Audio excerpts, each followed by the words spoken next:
Well, welcome back to American Agenda. Before the break, we spoke with Congressman Louis Gohmert of Texas about mail-in voting and bailing out the blue states. We want to bring back our panel, our family, so to speak. And we'll begin with you, Sam. I'm interested in getting your take. Mr. Gohmert was talking about how we should have enough care and fortitude to get out and go ahead and use our right and vote in person. What's your take? Well, I would absolutely agree with him. I wonder, though, I think we're basically the only Western democracy that allows people to vote without ID. And I think that that's absolutely crazy.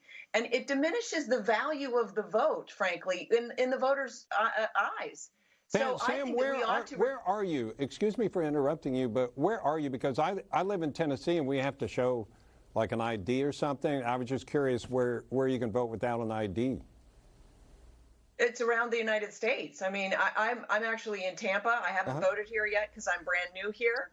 Mm-hmm. But there are places where you can vote without an ID, and it's not required. And in fact, they've worked very hard to keep it from being required. And they claim that it creates some kind of voter suppression.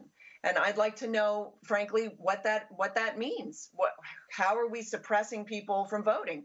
I think that the implication is that people are intimidated away from voting because they're required to prove who they are. I think that that's highly suspicious. We ought to require IDs and encourage people to vote, but we shouldn't just encourage people to vote. I don't know if you noticed, but in the recent sort of dust up between President Trump calling it Obamagate and Obama coming out, Obama's response was simply, he tweeted vote, as if that's the retort that's necessary for the Obamagate scandal, which now we're dealing with, and with regards to Lieutenant General Flynn. The idea that you just should vote and not actually know what you're voting about is sad to me. That's also a denigration of the power of the vote. We ought to take it more seriously than we do. So, Curtis, what are your concerns from a voter fraud standpoint with the mail-in ballots? You want to have chain of custody on the ballot. You have to make sure that the ballot is secure from the voter to the counter to the final tally. And that's very difficult to do when you're using the mailbox as the ballot box. I think it's very interesting that when you talk about giving us our lives back and letting us go out of the house and open up our businesses again, the Democrats say, well, we have to have a careful study, and I want 12 different experts to weigh in on all the alternatives on how to do this. But when you talk about our democracy and you talk about voting, they already have the solution. No discussion. It's vote by mail. And if you disagree, you're a horrible human being and a racist and a xenophobe and a xylophone and gosh knows what else. So on one hand, if you just talk about basic American rights, we need to have a discussion and we need to have the experts talk about this before we can figure out the way forward. But they've already figured out the voting by mail stuff is the only possible solution here. That's very suspicious, if you ask me.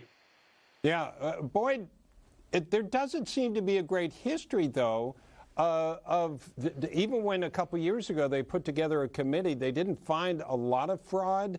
At least in the last election, they weren't able to get a lot of it.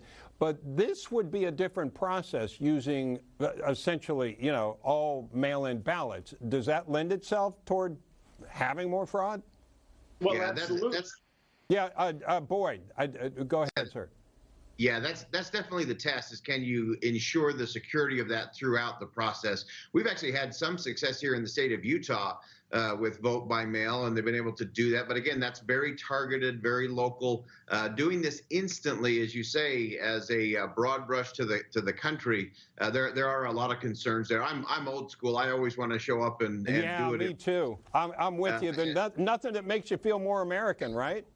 Yeah, that's right. And especially rolling into this Memorial Day weekend, where we're about those who gave last full measure in defense of those very freedoms.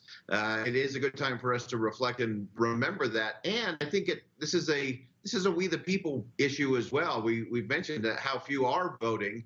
And, in any typical election, 94% of the incumbents are being reelected. And as much as we like to point fingers and point at politicians, that's we the people problem as well. And so we've got to step up. We got to do better.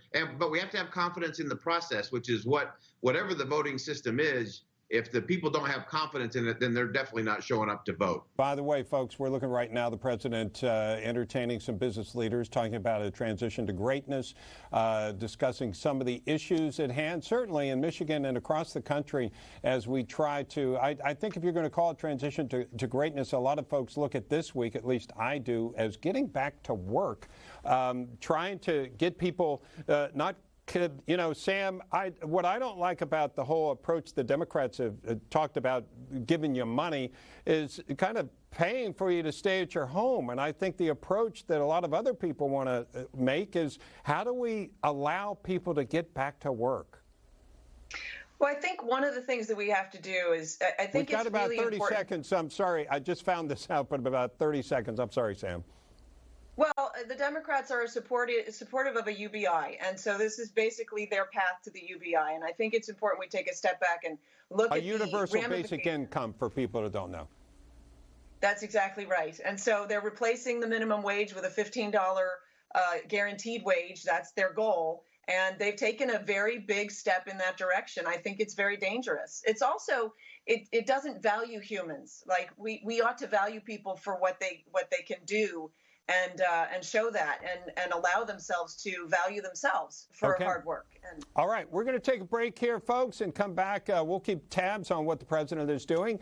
He's not speaking at the Ypsilanti plant yet, but we will cover this and have more on the coronavirus crisis.